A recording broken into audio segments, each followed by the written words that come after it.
नमः सरसे नमः सरस्वतये नमः सखीनां पुरोगाणां चक्षुषे नमो दिवे नमः पृथिवे। यः खलु सर्वेषामपि श्रेयसाधनं धर्मे एवेति असन्दिग्धम् अविपर्यस्तञ्च स च धर्मः वेदेभ्यः एवावगम्यत इति तयेव धर्मे परमं प्रमाणम्। अतः सदा अस्माकं सनातनधर्मरक्षणं श्रुतिरक्षणाधीनं भवति इत्यत्र नास्ति सन्देहलेशः। श्रुतिरक्षणम् अस्माभिः सर्वैरपि सर्वदा करणीयम्। श्रुतिरक्षणमेव सनातनधर्मस्य कृते रक्षणं भवति। एनं विचारं मनसि संस्थाप्य जगद्गुरूणाम् अकम्पया अनुकम्पया भगवतः अनुग्रहबलेन च श्री शारदा शंकर सेवा समिति द्वारा पटुशिबिरमिदम् आयोजितमस्ति। अस्मिन् शिबिरे भागं वोढुं नैके विद्यार्थिनः अत्र सम्मिलिताः सन्ति इत्यहो प्रमोदभेदुरम् अनुभवति नः मनः। सर्वे विद्यार्थिनः शिबिरे सम्यक् भागं ऊढ्वा अध्ययनं कृत्वा आनन्दम् अनुभवन्तु इत्येवम् उक्त्वा भगवते जगद्गुरुभ्यः नमो वाकं मनसा समर्प्य कानिचन वाक्यानि कन्नडभाषया वक्तुकामः अत्र सन्निहितोऽस्मि। स भगवान् एव वाचेत् इति प्रार्थ्य ಪ್ರಾರಂಭಾಮೆ. ನಮ್ಮ ಭಾರತ ದೇಶದ ಪ್ರತಿಷ್ಠೆಗೆ ಮುಖ್ಯವಾದಂತಹ ಕಾರಣ ಯಾವುದು ಅಂತ ಹೇಳಿದ್ರೆ ಒಂದು ಸಂಸ್ಕೃತ ಇನ್ನೊಂದು ಸಂಸ್ಕೃತಿ. ಭಾರತಸ್ಯ ಪ್ರತಿಷ್ಠೆ ದ್ವೇ ಸಂಸ್ಕೃತಂ ಸಂಸ್ಕೃತಿ ತಥಾ ಅಂತ ಹೇಳಿ ಒಂದು ಉಕ್ತಿ ಇದೆ. ನಮ್ಮ ಭಾರತ ದೇಶದ ಪ್ರತಿಷ್ಠೆಗೆ ಕಾರಣವಾಗಿರ್ತಕ್ಕಂಥದ್ದು ಈ ಎರಡು ಅಂತ ಹೇಳಿ, ಒಂದು ಸಂಸ್ಕೃತ ಭಾಷೆ, ಇನ್ನೊಂದು ಆ ಒಂದು ಭಾಷೆಯ ಮುಖಾಂತರ ನಾವು ಅರ್ಥ ಮಾಡಿಕೊಳ್ತಕ್ಕಂತಹ ನಮ್ಮ ಭಾರತ ದೇಶದ ಸಂಸ್ಕೃತಿ. ಸುಮ್ಮನೆ ಸ್ವತಂತ್ರ ದಿನ ಅಥವಾ ಗಣರಾಜ್ಯೋತ್ಸವದ ದಿನ ನಾವು ಭಾರತೀಯರು ಅಂತ ಹೇಳಿ ಹಾಡುವುದರ ಮುಖಾಂತರ ಮಾತ್ರ ನಾವು ಭಾರತೀಯರಾಗೋದಿಲ್ಲ. ಭಾರತೀಯತೆ ಎಂಬತಕ್ಕಂಥದ್ದು ನಮ್ಮ ಕಣಕಣದಲ್ಲೂ ಕೂಡ ಇರಬೇಕು. ಭಾರತ ಎಂಬತಕ್ಕಂಥ ಪದಕ್ಕೇನೆ ಒಳ್ಳೆಯ ಅರ್ಥ ಇದೆ. ಭಾ ಅಂದರೆ ಕಾಂತಿ ಅಂತ ಹೇಳಿ ಅರ್ಥ, ರಥ ಅಂತ ಹೇಳಿದ್ರೆ ಯಾವುದು ಸದಾಕಾಲ ಅದರಲ್ಲೇ ಮಗ್ನವಾಗಿದೆಯೋ, ಯಾವುದು ಜ್ಞಾನದ ಕಾಂತಿಯಲ್ಲಿ ಮಗ್ನವಾಗಿದೆಯೋ ಅದು ಭಾರತ ಅಂತ ಹೇಳಿ. ಅವಾಗ ಅಂತಹ ಭಾರತ ದೇಶದಲ್ಲಿ ಇರತಕ್ಕಂತಹ ನಾವೆಲ್ಲರೂ ಕೂಡ ಅಂತಹ ಜ್ಞಾನವನ್ನು ಪಡೆಯೋದಕ್ಕೆ, ನಮ್ಮ ಜೀವನವನ್ನು ಸಾಫಲ್ಯ ಮಾಡೋದಕ್ಕೆ, ಅದು ಮಾಡ್ಕೊಳ್ಳೋದಕ್ಕೆ ಸದಾಕಾಲ ಸಂಕಲ್ಪಬದ್ಧರಾಗಿರಬೇಕು. ಅಂತಹ ಆ ಜ್ಞಾನದ ಕಾಂತಿ ಭೂಮಿಯಾಗಿರತಕ್ಕಂತಹ ನಮ್ಮ ಭಾರತ ದೇಶ ಸದಾಕಾಲ ಸನಾತನ ಧರ್ಮವನ್ನು ಅವಲಂಬಿಸ್ತಾ ಇದೆ. ಆ ಕಾರಣ ನಮಗೆಲ್ಲರೂ ಕೂಡ ಏನಂತ ಹೆಸರು? ಸನಾತನ ಧಾರ್ಮಿಕರು ಅಂತ ಹೇಳಿ ಹೆಸರು. ಈ ಹಿಂದೂ ಧರ್ಮ ಎಂಬತಕ್ಕಂಥದ್ದು ನಂತರ ಬಂದಿರತಕ್ಕಂಥದ್ದು. ಅದರ ನಿಜವಾದಂಥ ಹೆಸರೇನು? ಸನಾತನ ಧಾರ್ಮಿಕರು. ಈ ನಮ್ಮ ಸನಾತನ ಧರ್ಮಕ್ಕೆ ಮೂಲ ಯಾವುದು ಗೊತ್ತಾ? ವೇದಗಳೇ ಸನಾತನ ಧರ್ಮಕ್ಕೆ ಮೂಲ. ಆ ಕಡೆ ಮನುಸ್ಮೃತಿ ವೇದೋಖಿಲೋ ಧರ್ಮ ಮೂಲಂ ಅಂದ್ರೆ ವೇದವೇ ಧರ್ಮಕ್ಕೆ ಮೂಲ ಎಂಬುದಾಗಿ ಹೇಳ್ತಾರೆ. ಅಂತಹ ವೇದ ಅಂದರೆ ಏನು ಅಂತ ಹೇಳಿ ಕೇಳಿದ್ರೆ, ಇಷ್ಟಪ್ರಾಪ್ತಿ ಅನಿಷ್ಟ ಪರಿಹಾರಯೋ ಅಲೌಕಿಕೋಪಾಯಂ ಯೋ ವೇದಯತಿ ಸ ವೇದ ಅಂತ ಹೇಳಿ ಸಾಯಣಾಚಾರ್ಯರು ಭಾಷಣದಲ್ಲಿ ಬರೀತಾರೆ. ಅಂದ್ರೆ ಯಾವ್ದು ನಿಮಗೆ ಇಷ್ಟಪ್ರಾಪ್ತಿಯನ್ನು ಕೊಡುತ್ತೋ, ಯಾವ್ದು ನಿಮಗೆ ಅನಿಷ್ಟದ ಪರಿಹಾರವನ್ನು ಮಾಡುತ್ತೋ ಅದು ವೇದ ಅಂತ ಹೇಳಿ. ವೇದ ದೊಡ್ಡ ಜ್ಞಾನ ರಾಶಿ. It is a treasure house of wisdom. It will bestow you the required knowledge for this materialistic world, and it will also preach you what is beyond this materialistic world. ಈ ಎರಡನ್ನೂ ಕೂಡ ನಮಗೆ ಹೇಳ್ಕೊಡ್ತಕ್ಕಂಥದ್ದು. ವೇದವನ್ನೇ ನಾವು ನೋಡಿದ್ರೆ ಅದನ್ನು ನಾವು ಪ್ರಧಾನವಾಗಿ ಪರಾವಿದ್ಯ ಅಪರಾವಿದ್ಯ ಅಂತ ಎರಡಾಗಿ ನಾವು ನೋಡ್ಬೋದು, ಅಥವಾ ಅದನ್ನು ಕರ್ಮಕಾಂಡ, ಉಪಾಸನಾ ಕಾಂಡ, ಜ್ಞಾನಕಾಂಡ ಅಂತ ಮೂರಾಗಿ ನೋಡ್ಬೋದು. ಅದರಲ್ಲಿರ್ತಕ್ಕಂಥ ಕರ್ಮಕಾಂಡ ನಾವು ಏನ್ ಮಾಡಬೇಕು, ಏನ್ ಮಾಡಬಹುದು, ಹೇಗಿರ್ಬೇಕು, ಹೇಗೆ ಇರ್ಕೊಡುದು, ಯಾವ್ದು ನಮಗೆ ಒಳಿತನ್ನು ಉಂಟು ಮಾಡುತ್ತೆ, ಈ ಜಗದ ಬಗ್ಗೆ ಕೂಡ ಹೇಳ್ಕೊಡುತ್ತೆ. ಉಪಾಸನಾ ಕಾಂಡ ನಮಗೆ ಭಗವದ್ ಭಕ್ತಿಯನ್ನ ಕೊಡುತ್ತೆ. ಜ್ಞಾನಕಾಂಡ ನಾವು ಯಾರು, ನಮಗೆ ನಿಜವಾಗ್ಲೂ ಹುಟ್ಟಿದೆಯಾ, ಸಾವಿದೆಯಾ, ಅಥವಾ ಹುಟ್ಟು ಸಾವಿಗೆ ನೀರಿರ್ತಕ್ಕಂಥ ವಸ್ತು ನಾನಾ, ಈ ಜ್ಞಾನವನ್ನು ನಮ್ಗೆ ಕೊಡುತ್ತೆ. ಒಟ್ಟಾರೆ ಎಲ್ಲವನ್ನೂ ಕೂಡ ಕೊಟ್ಟು ನಮ್ಮ ಸರ್ವತೋಮುಖ ಬೆಳವಣಿಗೆಗೆ ಒಂದು ದೊಡ್ಡ ಕಾರಣವಾಗಿರ್ತಕ್ಕಂಥದ್ದು ಯಾವುದು? ವೇದಗಳು. ಅದರಲ್ಲಿ ಜ್ಞಾನವೂ ಇದೆ, ವಿಜ್ಞಾನವೂ ಇದೆ. ಇಷ್ಟೆಲ್ಲ ಉಪನಿಷತ್ತಿನ ಸಾರವನ್ನು ಕೊಡತಕ್ಕಂತಹ ವೇದಗಳಲ್ಲೇ ನಮಗೆ ಗಣಿತಶಾಸ್ತ್ರವೂ ಇದೆ, ಅದೇ ರೀತಿ ಭೌತಶಾಸ್ತ್ರವೂ ಇದೆ, ವಾಣಿಜ್ಯವೂ ಇದೆ, ಕಲಾಶಾಸ್ತ್ರವೂ ಇದೆ, ಏನೇನಿಲ್ಲ. ಈಗ ನ್ಯಾಷನಲ್ ಎಜುಕೇಶನ್ ಪಾಲಿಸಿ ಬಂದಂತಹ ಸಮಯದಲ್ಲಿ IKS ಅದನ್ನ ಎಲ್ಲ ಕಡೆ ಇಂಟ್ರೊಡ್ಯೂಸ್ ಮಾಡಬೇಕು ಅಂತ ಹೇಳೋದು. The Indian knowledge system must be embedded in the education so that all school children as well as those who learn PUC and degree would actually come to know the rich heritage of this land ಅಂತ ಹೇಳಿ. ಇವಾಗ ಎಲ್ಲರೂ ಕೂಡ ಸ್ಕೂಲಲ್ಲಿ ಓದ್ತಾ ಇರ್ತಕ್ಕಂಥ Pythagoras theorem ಎಲ್ಲರೂ ಕೂಡ ಓದಿರ್ತೀರ. Right angle theorem AC² = AD² + BC² ಅಂತ ಹೇಳಿ. ಅಂತಹ ರೈಟ್ ಆಂಗಲ್ ಥಿಯರಮ್ ಅನ್ನು ಕಂಡುಹಿಡಿದಿದ್ದು ಪೈಥಾಗರಸ್ ಅಲ್ಲ. It was actually taken by the Greek mathematician Pythagoras from Bhaskaracharya's Leelavati. ಅದೇ ರೀತಿ ಶೂನ್ಯ ಅಂತ ಹೇಳಿ ನಾವು ಹೇಳಿದ್ವಿ. ಶೂನ್ಯ ಎಂಬುದನ್ನ ನಂತರ ಆರಬ್ಬಲ್ಲಿ ಸೈಫರ್ ಅಂತ ಹೇಳಿದ್ರು, ಲ್ಯಾಟಿನ್ ಜಫೈರ್ ಅಂದ್ರು, ಇಂಗ್ಲಿಷ್ ಅಲ್ಲಿ 0 ಅಂತ ಹೇಳಿದ್ರು. ಈಗಿನ ಬಂದಿದೆ, 0 is the hero of all the numbers. So without 0 nothing is there. ಹೀಗೆ ಹೇಳ್ತಾನೆ ಹೋಗೋದು. Charaka was there, Sushruta was there, open heart cardiac surgery was done by Sushruta. ಈಗ ನಾವು ನೋಡ್ತಾ ಇದ್ರೆ ನಮ್ಮ ವೇದ ಗ್ರಂಥಗಳಲ್ಲಿ ಎಷ್ಟೋ ವಿಜ್ಞಾನಕ್ಕೆ ಸಂಬಂಧಪಟ್ಟಂತ ಅಂಶಗಳಿವೆ. ಆದರೆ ಎಲ್ಲದಕ್ಕಿಂತಲೂ ಕೂಡ ಮೇಲೆ ಜ್ಞಾನಕ್ಕೆ ಸಂಬಂಧಪಟ್ಟಂತ ಅಂಶ ಇದೆ. ಎನರ್ಜಿ ಮಾಸ್ ರಿಲೇಷನ್ ಕೊಟ್ಟರೆ E = mc² ಅಂತ ಹೇಳಿ ಐಸ್ಟಿ. He saw this tube light, and if the tube light is glowing, it is glowing because of bombardment of electrons and protons of phosphorus. From where those electrons evolve, protons evolve, neutrons evolve, a molecule evolve, an element evolve, an atom evolve. From where the smallest particle evolve. Hokta, he landed with a question mark, and he says higher science leads to philosophy. ಆ ಕಾರಣ ಈ ನಮ್ಮ ಧರ್ಮ ಇದೆಯಲ್ಲ, ಇದು ಎಷ್ಟು ವೈಜ್ಞಾನಿಕವಾಗಿದೆ ಅಂತ ಹೇಳಿದ್ರೆ, ನಾವಿಲ್ಲಿ ಜೀವನ ಮಾಡೋದಕ್ಕೆ ಬೇಕಾಗಿರತಕ್ಕಂತಹ ಎಲ್ಲವನ್ನೂ ಕೂಡ ನಮಗೆ ಕೊಟ್ಟು, ಅಪ್ಪ ಇದು ಮಾತ್ರ ಶಾಶ್ವತ ಅಲ್ಲ, ನೀವಿಲ್ಲಿ ಇರುವ ಪರ್ಯಂತ, ಅಂದ್ರೆ ಈ ಶರೀರದಲ್ಲಿ ಇರುವ ಪರ್ಯಂತ ನೀವಿಲ್ಲಿ ಇರತಕ್ಕಂಥದ್ದನ್ನು ಹೇಗೆ ಉಪಯೋಗಿಸ್ಕೊಳ್ಬಹುದು, ನಿಮ್ಮ ಜೀವನವನ್ನ ಚೆನ್ನಾಗಿ ರೂಪಿಸ್ಕೊಳ್ಳೋದಕ್ಕೆ, ಇದನ್ನು ಹೆಚ್ಚಿಗೆ ಏನಿದೆ ಎಂಬುದನ್ನು ಕೂಡ ಹೇಳ್ತೀವಿ. ಇವತ್ತು ಉಪನಿಷತ್ ಮಂತ್ರವನ್ನು ಹೇಳಿದ್ರಲ್ಲ, ಭದ್ರಂ ಕರ್ಣೇಭಿಃ ಶೃಣುಯಾಮ ದೇವಾಃ ಭದ್ರಂ ಪಶ್ಯೇಮ ಅಕ್ಷಭಿಃ ಯಜತ್ರಾಃ ಸ್ಥಿರೈರವಿತೈಃ ಸ್ತುಷ್ಟ್ವಾ ಪುಂಸಸ್ತನುಭಿಃ ಯಶೇವ ದೇವಹಿತೈಃ ಇದಕ್ಕೆಲ್ಲ ಅರ್ಥ ಏನು ಗೊತ್ತಾ? ಭದ್ರಂ ಕರ್ಣೇಭಿಃ ಶೃಣುಯಾಮ, ನಾವೆಂದು ಮಂಗಳಕರವಾಗಿರೋದನ್ನೇ ಕೇಳೋಣ ನಮ್ಮ ಜೀವನದಲ್ಲಿ.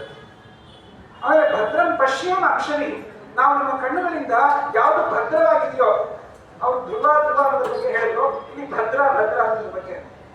ಭದ್ರಂ ಪಶ್ಯೇಮ, ನಾವು ಯಾವುದು ಮಂಗಳಕರವಾಗಿ, ಭದ್ರ ಅಂದ್ರೆ ಮಂಗಳಕರ ಅಂತ ಹೇಳಿ ಅರ್ಥ. ಯಾವುದು ಮಂಗಳಕರವಾಗಿದೆಯೋ ನಾವು ಅದನ್ನೇ ಸದಾ ಕೇಳೋಣವಾಗಲಿ, ಯಾವುದು ಮಂಗಳಕರವಾಗಿದೆಯೋ ನಾವು ಅದನ್ನೇ ಸದಾ ನೋಡೋಣವಾಗಲಿ.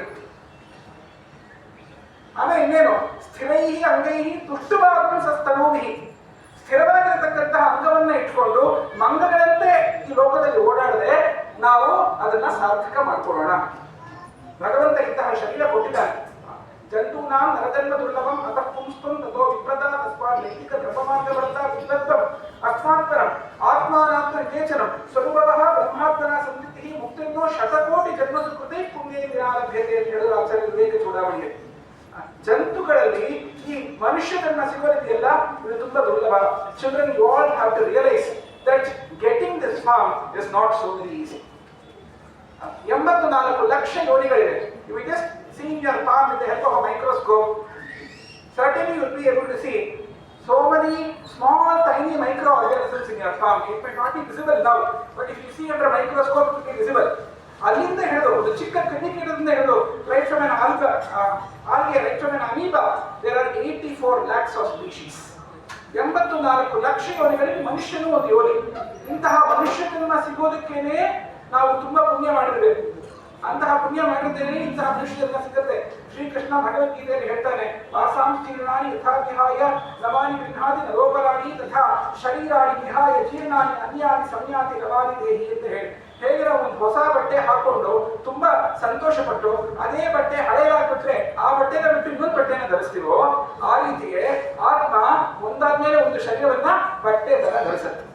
ಹಾಗೆ ಧರಿಸುವಾಗ ಈ ಮನುಷ್ಯನ ಬಟ್ಟೆ ಸಿಗೋದಿದೆಯಲ್ಲ, ಅದು ತುಂಬಾ ದುರ್ಲಭ. ಅದರಲ್ಲೂ ಈ ದ್ವಿಜತ್ವ ಪ್ರಾಪ್ತಿ ಆಗೋದಿದೆಯಲ್ಲ, ಅದು ದ್ವಿಜತ್ವ ಅಂತ ಹೇಳಿದ್ರೆ ಬರೀ 2 ಜನ್ಮವನ್ನ ಪಡ್ಕೊಳ್ಳೋದಲ್ಲ. ಅಂದ್ರೆ ತಾಯಿಯ ಗರ್ಭದಿಂದ ಹೊರಬರೋದು ಒಂದು ಜನ್ಮ, ಆಮೇಲೆ ಉಪನಯನ ಸಂಸ್ಕಾರದಿಂದ ಇನ್ನೊಂದು ಜನ್ಮ ಬರುತ್ತೆ. ಬರೀ 2 ಜನ್ಮವನ್ನ ಪಡ್ಕೊಳ್ಳೋದು ಅಂತಲ್ಲ, ಅಂದ್ರೆ ವಿಪರೀತದೊಂದಿಗೆ ಜೀವನ ಮಾಡೋದು, ಅಂದ್ರೆ ಬ್ರಾಹ್ಮಣತ್ವದೊಂದಿಗೆ ಜೀವನ ಮಾಡೋದು, ಅದು ತುಂಬಾ ದುರ್ಲಭ. ಅಂತಹ ಒಂದು ಭಾಗ್ಯ ಬರಬೇಕು ಅಂದ್ರೂ ಕೂಡ ಅದಕ್ಕೂ ಈಶ್ವರನ ಕೃಪೆ ಬೇಕು. ಅಂದ್ರೆ ನಾವೆಲ್ಲರೂ ವೇದಾಧ್ಯಯನ ಮಾಡಬೇಕು, ಸ್ವಲ್ಪ ಮಟ್ಟಕ್ಕಾದರೂ ಮಾಡಬೇಕು. ನೀವೆಲ್ಲರೂ ಕೂಡ ಅಭಿವಾದಿಯೇ ಹೇಳ್ತೀರಾ, ಎಲ್ರಿಗೂ ಉಪನಯನ ಆಗಿದೆ, ನೀವೆಲ್ಲರೂ ಅಭಿವಾದಿ ಹೇಳ್ತೀರಾ. ಅಭಿವಾದಿ ಹೇಳುವಾಗ ನೀವು ಋಕ್ಶಾಖಾಧ್ಯಾಯಿ, ಯಜುಶಾಖಾಧ್ಯಾಯಿ, ಸಾಮಶಾಖಾಧ್ಯಾಯಿ ಅಂತ ಹೇಳಿದ್ರೆ ಮಾತ್ರ ಸಾಲದು, ಸ್ವಲ್ಪನಾದರೂ ಅದರ ಅಧ್ಯಯನ ಮಾಡಬೇಕು. ಆಗಲೇ ಹಾಗೆ ಹೇಳೋದಕ್ಕಾದ್ರೂ ನಿಮಗೆ ಬಾಯಿ ಬರುತ್ತೆ. ಆ ಕಾರಣ ನಾವು ಅದನ್ನ ಸ್ವಲ್ಪ ಮಾತ್ರ ಅಧ್ಯಯನ ಮಾಡಬೇಕು, ಮತ್ತೆ ಅದರಂತೆ ನಮ್ಮ ಜೀವನವನ್ನು ರೂಪಿಸ್ಕೊಳ್ಬೇಕು. ನೀನು ಹೀಗೆ ರೂಪಿಸ್ಕೊಂಡ್ರೆ ನಾನು ಸತ್ಯ ಹೇಳ್ತೀನಿ, you need not haunt behind anything in your life, rather everything which is noble will haunt behind. ಯಾವುದೆಲ್ಲ ಒಳ್ಳೇದೋ ಅದೆಲ್ಲ ನಿಮ್ಮನ್ನು ಹೊಡ್ಕೊಂಡು ಬರುತ್ತೆ. ಯಾಕಂದ್ರೆ ಈ ನಮ್ಮ ವೇದ ಧರ್ಮಕ್ಕೆ ಅಷ್ಟರ ಮಟ್ಟಕ್ಕೆ ಶಕ್ತಿ ಇದೆ, ನೀವು ಮಾಡತಕ್ಕಂತಹ ಗಾಯತ್ರಿ ಜಪಕ್ಕೆ ಅಷ್ಟರ ಮಟ್ಟಕ್ಕೆ ಶಕ್ತಿ ಇದೆ. ಆ ಕಾರಣ ನಾನು ಈ ಶರೀರವನ್ನು ಇಟ್ಕೊಂಡು ಒಳ್ಳೆಯದನ್ನೇ ಸದಾಕಾಲ ಮಾಡಬೇಕು. ಯಶೇಮ ದೇವಹಿತನಿಯದಾಗಿರು, ನಾನು ದೇವಹಿತಕ್ಕಾಗಿ ನನ್ನ ಆಯಸ್ಸಿರುವ ಪರ್ಯಂತ ಶ್ರಮ ವಹಿಸಬೇಕು ಎಂಬತಕ್ಕಂಥ ಪ್ರಾರ್ಥನೆಯೇ ನಮಗೆ ಆ ಉಪನಿಷತ್ ಮಂತ್ರ ಮಾಡುತ್ತೆ. ಆ ಕಾರಣ ಅಂತಹ ಒಂದು ಪ್ರಾರ್ಥನೆ ಪೂರ್ಣವಾಗುವುದಕ್ಕೆ ಇಂತಹ ಶಿಬಿರಕ್ಕೆ ಬಂದು ಸೇರಿದ್ದೀರಾ. ಈ ಒಂದು ಶಿಬಿರದ ಮುಖಾಂತರ ಅಂತಹ ಸಂಕಲ್ಪ ನಿಮ್ಮನ್ನು ಕೂಡ ಮೂಡಿ ನಿಮ್ಮ ಜೀವನ ಇತೋಪಧಿಕ ಶ್ರೇಯಸ್ಸನ್ನ ಪಡೆಯಿರಿ. ಯಾಕಂದ್ರೆ ಎಲ್ಲಾ ಕಡೆ ಇಂಥದ್ದು ನಿಮಗೆ ಸಿಗೋದಿಲ್ಲ. ಇಂತಹ ಸಂಸರ್ಗ ಸಿಗೋದಕ್ಕೂ ಕೂಡ ಈಶ್ವರನ ಕೃಪೆ ಇದ್ದರೆ ಮಾತ್ರವೇ ಸಾಧ್ಯ ಆಗುತ್ತೆ. ಈಶ್ವರನ ಕೃಪೆಯಿಂದ ನಿಮಗೆ ಇಂತಹ ಸಂಸರ್ಗ ಸಿಕ್ಕಿದೆ. ಒಂದೇ ಸುಭಾಷಿತಕಾರ ಹೇಳ್ತಾರೆ, ನಾನದನ್ನು ಮಾತ್ರ ಹೇಳಿ ಮುಗಿಸ್ತೀನಿ. ಸುಭಾಷಿತಕಾರರು ಒಂದು ಭರ್ತೃಹರಿ ಅವರ ನೀತಿ ಶತಕದಲ್ಲಿ ಒಂದೆಡೆ ಹೇಳ್ತಾರೆ, ಸಂತಪ್ತಾಯಸಿ ಸಂಸ್ಥಿತಸ್ಯ ಪಯಸಃ ನಾಮಾಪಿ ನ ಜ್ಞಾಯತೆ ಮುಕ್ತಾಕಾರತೆಯ ತದೇವ ನಲಿನೀ ಪತ್ರ ಸ್ಥಿತ ಶೋಭತೆ ಸ್ವಾತ್ಯ ಸಾಗರ ಶುಕ್ತಿ ಮಧ್ಯ ಪತಿತಂ ತತ್ ಮೌಕ್ತಿಕಂ ಜಾಯತೆ. ಆಮೇಲೆ ಹೇಳ್ತಾರೆ, ಅವರು ಪ್ರಾಯೇ ರಾಘವ ಮಧ್ಯಮೋತ್ತಮ ಗುಣಃ ಸಂಸರ್ಗದೋ ಜಾಯತೆ ಅಂತ ಹೇಳಿ. ಅಂದ್ರೆ ಒಂದು ನೀರಿನ ತೊಟ್ಟು ಚೆನ್ನಾಗಿ ಕಾದಿರತಕ್ಕಂತಹ ಒಂದು ಕಬ್ಬಿಣದ ಮೇಲೆ ಅದು ಬಿಟ್ಟರೆ ಏನಾಗುತ್ತೆ, ಅದು ಹೆಸರು ಕೂಡ ಗೊತ್ತಾಗದೆ ಹಾಗೆ ಎವಾಪರೇಟ್ ಆಗುತ್ತೆ. ಆದ್ರೆ ಅದೇ ನೀರಿನ ಬಿಂದು ಒಂದು ತಾವರೆಯ ಎಲೆ ಮೇಲೆ ಬಿದ್ರೆ ಅದು ಮುತ್ತಿನಂತೆ ಹೊಳೆಯೋದಕ್ಕೆ ಪ್ರಾರಂಭ ಆಗುತ್ತೆ. ಅದು ಮುತ್ತಾಗೋದಕ್ಕೆ ಸಾಧ್ಯ ಇಲ್ಲ, ಅದು ಮುತ್ತಿನಂತೆ ಹೊಳೆಯೋದಕ್ಕೆ ಪ್ರಾರಂಭ ಆಗುತ್ತೆ. ಆದ್ರೆ ಅದೇ ನೀರಿನ ಬಿಂದು ಸ್ವಾತಿ ನಕ್ಷತ್ರದಂದು ಒಂದು ಕಪ್ಪೆ ಚಿಪ್ಪು, ಯಾವ್ದನ್ನ ಆಯಿಸ್ಟರ್ ಅಂತ ಇಂಗ್ಲಿಷ್ ಅಂತ ಕರೀತೀವೋ ಅಂತಹ ಒಂದು ಕಪ್ಪೆ ಚಿಪ್ಪಿನ ಒಳಗಡೆ ಇದ್ರೆ ಅದು ಏನಾಗುತ್ತೆ, ಒಳ್ಳೆಯ ಮುತ್ತಾಗುತ್ತೆ. ಆ ಕಾರಣ ಸಂಸರ್ಗದಿಂದಲೇ ನಮಗೆ ಈ ಒಂದು ಅಧಮ ಮಧ್ಯಮ ಉತ್ತಮ ಗುಣ ಬರೋದಕ್ಕೆ ಸಾಧ್ಯ ಅಂತ ಹೇಳಿ. ನೀವಾಗ ಯಾರ ಸಂಸರ್ಗಕ್ಕೆ ಬಂದಿದ್ದೀರಾ, ಶಾರದಾ ಶಂಕರ ಸೇವಾ ಸಮಿತಿ ಎಂಬತಕ್ಕಂಥ ಆಯಿಸ್ಟರ್ ಒಳಗಡೆ, ಅಂದ್ರೆ ಆಯಿಸ್ಟರ್ ಒಳಗಡೆ ಅವ್ರ ಕಪ್ಪೆ ಚಿಪ್ಪಿನ ಒಳಗಡೆ ನೀವೆಲ್ಲರೂ ಇವಾಗ ಒಂದು ನೀರಿನ ಬಿಂದುವಾಗಿ ಹಿಡಿದೀರಾ. 14 ದಿನ ಹೇಗೆ ಶ್ರೀರಾಮ 14 ವರ್ಷ ವನವಾಸ ಮಾಡುತ್ತೋ ಹಾಗೆ ಈ 14 ದಿನ ನಿಮಗೆ ದೊಡ್ಡ ತಪಸ್ಸು, ಅದು ರಾಮಾಯಣ ತಪಸ್ಸು. ನೀವು ಒಟ್ಟು ಶಿಬಿರ ಸೇರಿ ನೀವು ಮಾಡೋ ತಪಸ್ಸು ಇನ್ನು ಮುಂದೆ ಆಗಿರುತ್ತೆ. 14 ದಿನ ನೀವು ಶಾರದಾ ಶಂಕರ ಸೇವಾ ಸಮಿತಿ ಎಂಬತಕ್ಕಂಥ ಕಪ್ಪೆ ಚಿಪ್ಪಿನ ಒಳಗಡೆ ನೀರಾಗಿ ಬಿದ್ದು ಮುಕ್ತಾಗೋದಕ್ಕೆ ಬಂದಿದ್ದೀರ. ಆ ಕಾರಣ ನಿಮ್ಮೆಲ್ಲರ ಜೀವನವೂ ಕೂಡ ಮುಕ್ತಾಗಿ ಪ್ರಕಾಶಮಾನವಾಗಿರಬೇಕು. ಎಲ್ಲರಿಗೂ ಕೂಡ ನಿಮಗೆ ಸಹಕರಿಸಲು ಸನ್ನದ್ಧರಾಗಿದ್ದಾರೆ. ಈಗ ಅವರ ಮಾತನ್ನ ಕೇಳಿ ಇಂತಹ ಶಿಬಿರಗಳು ಸಿಗೋದು ನಮ್ಮ ಸೌಭಾಗ್ಯ ಎಂಬತಕ್ಕಂಥ ಭಾವನೆಯೊಂದಿಗೆ ಇದರಲ್ಲಿ ಪಾಲ್ಗೊಂಡ ಭಗವಂತನ ಕೃಪೆಗೆ ಹಾಗೂ ಜಗದ್ಗುರುಗಳ ಕೃಪೆಗೆ ಪಾತ್ರರಾಗಿ ನೀವೆಲ್ಲರೂ ಕೂಡ ಶೈಲವಂತರಾಗಬೇಕು ಎಂಬುದಾಗಿ ನಾನು ನಿಮಗೆ ಪ್ರಾರ್ಥನೆ ಮಾಡ್ಕೊಡ್ತೇನೆ. ಒಂದೇ ಚಿಕ್ಕ ಕಥೆ. ಒಂದು ದೇವಾಲಯದಲ್ಲಿದ್ದಂತಹ 3 ಕಲ್ಲುಗಳು ಮಾತಾಡ್ಕೊಳ್ಳೋದಕ್ಕೆ ಶುರು ಮಾಡ್ತವೆ. ದೇವಾಲಯದಲ್ಲಿ ಹೊಸದಾಗಿರತಕ್ಕಂತಹ ಕಲ್ಲು, ಸ್ತಂಭವಾಗಿರತಕ್ಕಂತಹ ಕಲ್ಲು, ದೇವತಾ ಮೂರ್ತಿಯಾಗಿ ಕೂತಿರತಕ್ಕಂತಹ ಕಲ್ಲು, ಈ 3 ಕಲ್ಲು ಮಾತಾಡ್ಕೊಳ್ಳೋದಕ್ಕೆ ಶುರು ಮಾಡ್ತವೆ. ಹೊರಗಡೆ ಹೊಸದಾಗಿರತಕ್ಕಂತಹ ಕಲ್ಲು ಹಾಗೂ ಸ್ತಂಭವಾಗಿರತಕ್ಕಂತಹ ಕಲ್ಲು, ದೇವತಾ ಮೂರ್ತಿಯಾಗಿ ಕೂತಿರತಕ್ಕಂತಹ ಕಲ್ಲನ್ನು ನೋಡಿ ಕಲ್ಲೇ ನಾವೆಲ್ಲರೂ ಕೂಡ ಒಂದೇ ಕುಲಕ್ಕೆ ಸೇರಿರತಕ್ಕಂಥವರು, ಆದ್ರೆ ಯಾಕೆ ನಮ್ಮಲ್ಲಿ ಇಷ್ಟು ವ್ಯತ್ಯಾಸ?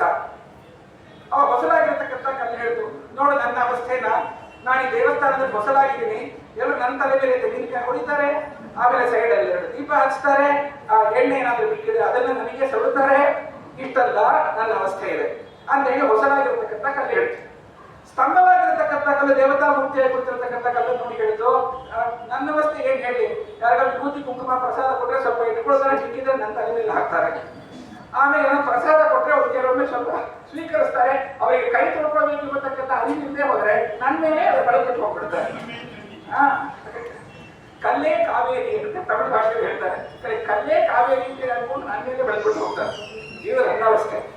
ಆದ್ರೆ ನಾವಿಬ್ರು ಹೀಗಿರುವಾಗ ನೀನ್ ಮಾತ್ರ ಎಷ್ಟು ಚೆನ್ನಾಗಿದೆಯಾ, ಒಳಗಡೆ ದೇವತಾ ಮೂರ್ತಿಯಾಗಿ ಕುಳಿತು ನಿನಗೆ ಪಂಚಾಮೃತದಿಂದ ಅಭಿಷೇಕ ಮಾಡ್ತಾರೆ, ಅಲಂಕಾರ ಮಾಡ್ತಾರೆ, ಆರಾಧನೆ ಮಾಡ್ತಾರೆ, ನಿನಗೆ ಭಕ್ಷ್ಯ ಭೋಜ್ಯ ದೇಹಿಗೆ ದೋಷ ಸಹಿತ ನಿವೇದನ ಮಾಡ್ತಾರೆ. ಇಷ್ಟೆಲ್ಲ ನಿನಗೆ ರಾಜಭೋಗ ವೈಭವ ಇದೆ, ಅದೇ ನನಗಿದೆಲ್ಲ ಇದೆಯಾ, ಯಾಕೆ ಈ ವ್ಯತ್ಯಾಸ ಅಂತ ಕೇಳ್ತಾರೆ.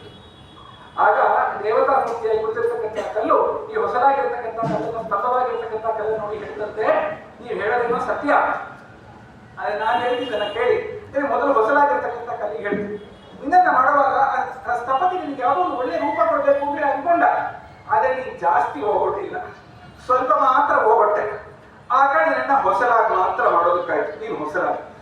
ಆಮೇಲೆ ಸ್ತಂಭವನ್ನ ನೋಡಿ ಹೇಳಿತು, ಅವ ನಿನ್ನನ್ನು ಯಾವುದೋ ಒಂದು ರೂಪಕ್ಕೆ ತರಬೇಕು ಅಂದ್ರೆ ಅನ್ಕೊಂಡ, ಆದ್ರೆ ನೀನು ಅವನು ಹೊಸಲಿಗಿಂತ ಇನ್ನೊಂದು ಸ್ವಲ್ಪ ಹೋಗೊಟ್ಟೆ, ಆದ್ರೆ ನೀನು ಜಾಸ್ತಿ ಹೋಗೋದಿಲ್ಲ.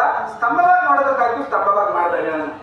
ಆದ್ರೆ ಇವ ನನ್ನನ್ನು ಮಾಡುವಾಗ ನನ್ನ ಕಣ್ಣನ್ನ ಮಾಡಬೇಕು, ಹೊಡೆದ ಮೂಗನ್ನ ಮಾಡಬೇಕು, ಹೊಡೆದ ಕಿರೀಟವನ್ನು ಮಾಡಬೇಕು, ಹೊಡೆದ ತುಟಿಯನ್ನು ಮಾಡಬೇಕು, ಹೊಡೆದ ಕಿವಿಗಳನ್ನು ಮಾಡಬೇಕು, ಹೊಡೆದ ಅಂಗಾಂಗಗಳನ್ನು ಮಾಡಬೇಕು, ಹೊಡೆದ ಪೀಠದಿಂದ ಅಡಿಯಿಂದ ಮುಡಿಪಡಿಗಿಂತ ಹೊಡೆದ ಹೊಡೆದ ಹೊಡೆದ ಹೊಡೆದ ಎಷ್ಟೋ 1000 ಏಟುಗಳು ಹೊಡೆದ.